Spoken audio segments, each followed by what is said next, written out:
आप सभी का एक बार फिर स्वागत है अपने यूट्यूब चैनल पर। तो उन सभी स्टूडेंट के लिए खुशखबरी है जो असिस्टेंट प्रोफेसर बनना चाहते हैं। तो एमपी ने अभी कह लें कि नोटिस जारी किया है जिसमें सब्जेक्ट वाइज क्या है आपकी रिक्ति निकाली हैं। किसके लिए? सहायक प्राध्यापक के लिए, यानी कि असिस्टेंट प्रोफेसर के लिए। तो जैसा कि आपको यहाँ पर पेज से स्पष्ट समझ में आ रहा होगा कि जो हमारी वीडियो है वो किस संबंध में है। सहायक प्राध्यापक की जो पद रिक्ति आई है उस संबंध में वीडियो होने वाली है। ठीक है, तो स्टार्ट करते हैं कि मध्य प्रदेश लोक सेवा आयोग के द्वारा आयोजित सहायक प्राध्यापक समाजशास्त्र विषय के पदों के लिए विज्ञापन जारी किया गया है। तो इसमें देखिए आपके महत्वपूर्ण जो निर्देश दिए गए हैं कि कैसे आपको ऑनलाइन आवेदन करने हैं, क्या तिथि रहेगी, क्या लास्ट डेट रहेगी, ठीक है, क्या क्राइटेरिया रहेगा आपका, सारी चीज़ें यहाँ पर आपको बताई जाएंगी। तो देखते हैं। तो यहाँ पर इन्होंने देखिए सीधे लिखा है कि जो आपके आवेदन हैं वो ऑनलाइन मांगे गए हैं। कब? 27 फरवरी 2025 को। ठीक है, कब? अगर लास्ट डेट की बात करें तो लास्ट डेट कितनी है आपकी? 26 मार्च 2025। ठीक है, तो आपको यहाँ पर वेबसाइट दी हुई है, यहाँ पर आपको जाना है और यहाँ पर आपको आवेदन कर देना है। ठीक। दूसरी बात इन्होंने लिखी है कि उपयुक्त परीक्षा हेतु आवेदन केवल ऑनलाइन ही स्वीकार किए जाएंगे, यानी कि जो आपके आवेदन हैं वो ऑनलाइन ही किए जाएंगे, ना कि ऑफलाइन। ध्यान रखेंगे इस चीज़ को। ठीक है। अगली बात, अगर बात करें कि आपकी कितनी एज होनी चाहिए तो उसको भी इन्होंने लिखा है कि आयु की गणना 1 जनवरी 2025 के संदर्भ में की जाएगी। ठीक। आपकी जो एज है 40 से अधिक ना हो, वो हम आगे बताएंगे। ठीक है, तो आयु की गणना हेतु अगर हम बात कहें कौन सा प्रमाण पत्र मांगा जाएगा, तो इसमें सीधे लिखा है कि आपकी जो हाई स्कूल की अंक सूची है, ठीक है, उसमें जो आपकी डेट ऑफ बर्थ लिखी है उसी को ये मान्य करेंगे। ध्यान रखेंगे। दूसरा इन्होंने, आप जब फीस सबमिट करेंगे एप्लीकेशन फॉर्म की, तो वो देखिए यहाँ पर इन्होंने लिखा है कि आपकी जो फीस सबमिट होगी वो आपकी ऑनलाइन माध्यम से ही होगी। ठीक है, अब देख लेते हैं आगे। दूसरी बात इन्होंने बात कही है कि यदि किसी अभ्यर्थी के फॉर्म में कोई गलती हो जाती है तो उसे सुधारने के लिए भी इन्होंने डेट दी है कि अभ्यर्थी ऑनलाइन आवेदन पत्र को सावधानीपूर्वक जांच कर लें।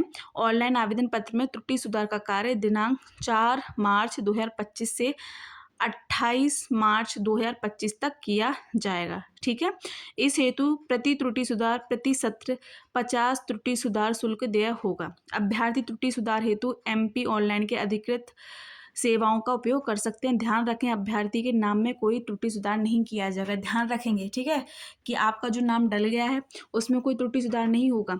ठीक है, आपके मम्मी पापा के नाम में है ना, और कोई उसमें होगा, बस आप नाम ध्यान से भरेंगे। ठीक। अब बात करते हैं कि आपकी शैक्षणिक अर्हताएं क्या होनी चाहिए। सिंपल सी बात है कि आपकी मास्टर होनी चाहिए, है ना, आपने यूजीसी नेट का एग्ज़ाम क्लियर किया हो। ठीक। अगर हम बात करें कि जो पीएचडी के जो स्टूडेंट हैं, ठीक है, उन्हें इस चीज़ से छूट मिल रही है। ठीक है, जिनकी पीएचडी हो चुकी है तो उन्हें क्या है, यहाँ पर छूट देखने को मिलेगी।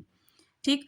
दूसरी बात कि आपकी जो परीक्षा होगी वो OMR होगी, यानी कि वस्तुनिष्ठ प्रश्न आएंगे आपके। ठीक। और यहाँ पर उन्होंने ये भी लिखा है कि इस विज्ञापन के अंतर्गत विज्ञापित पदों हेतु वस्तुनिष्ठ प्रश्नों की OMR आधारित परीक्षा तिथि 1/6/2025 को आयोजित की जाएगी। ठीक है, उसके बाद बात करें कि आपके प्रवेश पत्र कब मिलेगा फिर, तो आपका जो प्रवेश पत्र है वो 23/5/2025 को जारी कर दिया जाएगा। कहाँ पर? जो यहाँ पर जो ऑफिशियल वेबसाइट है इनकी, वहाँ पर। ठीक है, देख लेंगे। अब चलते हैं आगे कि इन्होंने और कौन कौन से निर्देश दिए हैं। देखिए, आप जब फॉर्म फिल करें तो आपको क्या करना है, अपने हर चीज़ ध्यान से भरनी है, कोई गलती नहीं करनी है। अगर कोई बाई चांस गलती हो जाती है तो आपका चीज़ सुधार सकते हो 4 मार्च से 28 मार्च तक। ठीक है, लेकिन नाम में कोई सुधार नहीं होगा, ये चीज़ आप ध्यान में रखेंगे। तो अपनी ईमेल आईडी, अपना फ़ोन नंबर, अपना नाम, ठीक है, तो ये सारी चीज़ आप जांच कर ही भरें। अब जो महत्वपूर्ण बात है हमारे लिए कि समाजशास्त्र विषय में कितने पद आए हैं, तो देखिए टोटल यहाँ पर 92 रिक्ति देखने को मिल रही हैं। अगर हम बात करें कि अनरिजर्व्ड कैटेगरी में 6 सीटें हैं, SC कैटेगरी में 16 सीट हैं, ST में 21 हैं और OBC में 40 सीट हैं, EWS में 9 सीट हैं। ठीक, तो कुल मिलाकर आपकी कितनी सीटें हैं? 92। अब देखिए यहाँ पर डिवाइडेशन कैसे किया है इन्होंने कि रिक्तियों में से मध्य प्रदेश के शासकीय महाविद्यालयों के अतिथि विद्वानों हेतु आरक्षित पद। ठीक है, तो इसमें देखिए अनरिजर्व कैटेगरी में 2 सीटें हैं, SC में 4 हैं, ST में 5 है, OBC में 10 है, EWS में 2। यहाँ पर एक चीज़ आप समझेंगे कि देखिए कुल पद तो आपके 92 हैं, ठीक है, लेकिन अगर हम बात करें कि शासकीय महाविद्यालयों में कितनी सीटें हैं, ठीक, तो ये सारी चीज़ें यहाँ पर डिवाइड कर दी गई हैं। ठीक, अगला है कि रिक्तियों में से मध्य प्रदेश की मूल निवासी महिला अभ्यर्थी हेतु आरक्षित पदों की संख्या। अब जो फीमेल स्टूडेंट हैं उनके लिए कितनी सीटें हैं? तो जो अनरिजर्व कैटेगरी से आती हैं उनके लिए 2 हैं, जो SC से आती हैं उनके लिए 6 हैं, ST कैटेगरी से हैं उनके लिए 7 हैं, OBC से हैं उनके लिए 14 हैं। ठीक, और EWS से कितनी है? 3 हैं। ठीक, अगर हम बात करें कि मध्य प्रदेश के मूल निवासी दिव्यांगजन हेतु आरक्षित पदों की संख्या, तो देखिए यहाँ पर जो PH कैटेगरी के स्टूडेंट हैं तो उनके लिए कितनी सीटें हैं? तो LD में 1 सीट है, VH में 4 है और HH में 9 सीट यहाँ पर देखने को मिल रही है। देखिए दूसरी बात यहाँ पर आपको ये भी ध्यान रखनी है कि जो ये आरक्षण आपको देखने को मिलेगा वो मूल निवासी होने चाहिए, कहाँ के? MP के। ठीक है, ध्यान रखेंगे। चलते हैं आगे। दूसरी बात, जो स्टूडेंट अदर स्टेट के हैं वो जनरल कैटेगरी में ही काउंट होंगे।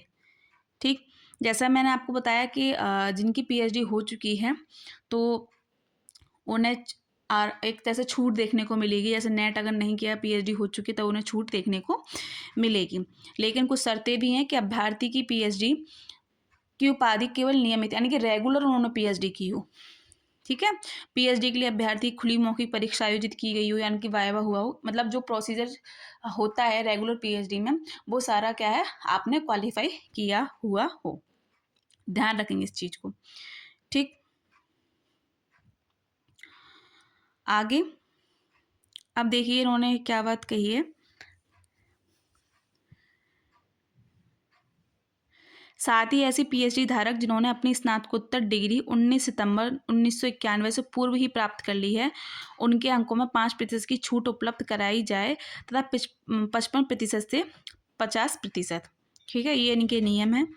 अब देखिए सीमा, जो आपकी आयु सीमा है कितनी होनी चाहिए, तो जैसा कि मैं पहले बता रही थी कि 21 वर्ष की आयु आपने पूर्ण कर ली हो, ठीक है, और 40 वर्ष से आप ज़्यादा ना हो।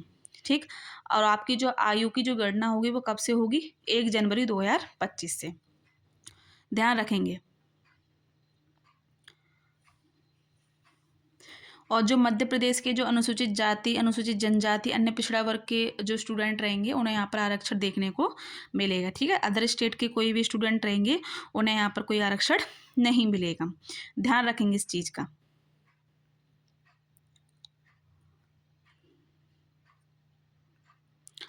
अब देखिए आपकी जो एग्ज़ाम सेंटर हैं, परीक्षा केंद्र भी इन्होंने दिए हैं कि कौन कौन से सेंटर बनेंगे आपकी, भोपाल, उज्जैन, इंदौर, शहडोल, ग्वालियर, चंबल, जबलपुर, रीवा, सागर, नर्मदापुरम।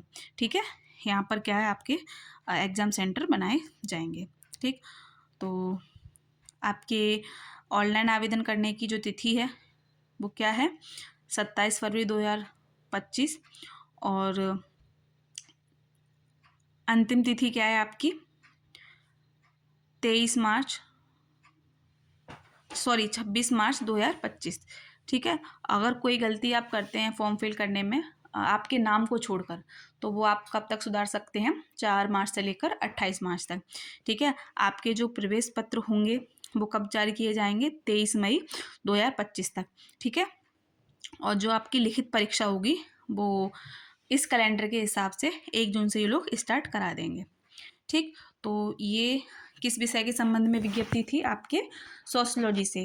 तो जो स्टूडेंट सोशियोलॉजी से हैं, ठीक है, जिनका नेट क्लियर है या फिर जो PhD करके बैठे हुए हैं तो उनके लिए एक अच्छा अवसर है कि आप MP में एप्लीकेशन फॉर्म फिल कर सकते हैं और एग्ज़ाम दे सकते हैं। ठीक है, तो ऐसे ही कोई और नोटिस असिस्टेंट प्रोफेसर की वैकेंसी से आता है तो आपको जल्दी बताएंगे। तब तक बने रहें अपने चैनल के साथ। बहुत बहुत धन्यवाद।